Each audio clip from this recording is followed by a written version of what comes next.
Hi Booktube, it's Amy. I'm back again with the Anatomy of Bibliomania by Holbrook Jackson.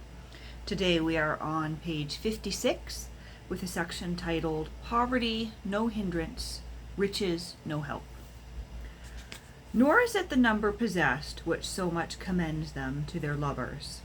I myself have seen a man miserably dejected in a pleasant library, and yet another well occupied and at good ease with a solitary book.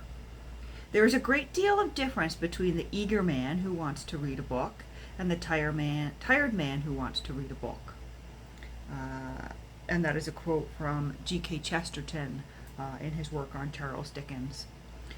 I may yet add, therefore, a word or two for a colliery, for there are many rich collectors, I dare boldly say it, that lie amidst First Folios and Groliers, Clovis Eves, Samuel Mearns, Kelmscott, Chaucers, and Dove's Bibles, with first editions, unique copies, pampered every day in their luxurious libraries, who live at less heart's ease with more anguish than many a clerk who makes a lucky dip in the twopenny box, or poor student who, as William Cobert, spends his supper money on a coveted volume.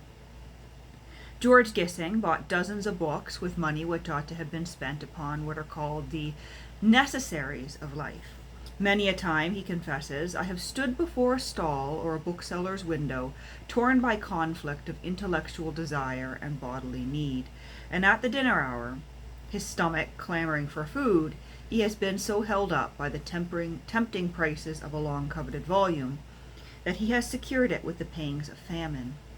His copy of Heine's Tibullus was thus grabbed from the stall of the old bookshop in Goad Street for sixpence, when sixpence was all he had in the world, and although that sum would have purchased a plate of meat and vegetables, he dared not hope that the volume would wait until the morrow, when a certain small sum fell due to him. I paced the pavement, he recalls, fingering the coppers in my pocket, eyeing the stall, two appetites at combat within me. The book was bought, and as he made shift with a dinner of bread and butter, he gloated over the pages.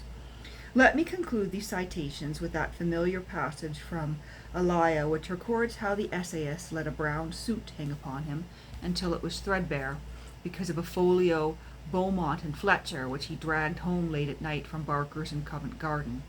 He and his sister had eyed this volume for weeks, unable to make up their minds to buy it. Then, of a sudden, comes decision near 10 o'clock on a Saturday night, and Elia sets off from Islington to Covent Garden, fearing it may be too late.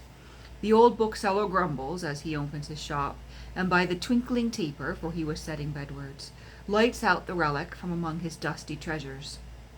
Elia secures the prize, and lugs it home, wishing it were twice as cumbersome. When you presented it to me, his sister recalls, and when we were exploring the perfectness of it, and while I was repairing some of the loose leaves with paste, which your impatience would not suffer to be left till daybreak, was there no pleasure in being a poor man? Or can those neat black clothes which you wear now and are so careful to keep brushed, since we became rich and finial, give you half the honest vanity with which you flaunted it about in that overworn suit, your old corbeau, for 4 or 5 weeks longer than you should have done, to pacify your conscience for the mighty sum of 15 or 16 shillings, was it? A great affair we thought it then, which you had lavished on the old folio. The admonition, I think, is not unreasonable, for the rich can never own such delights, and it will fully answer my objections. So moralize this fable by thyself. And that is the end of that section there.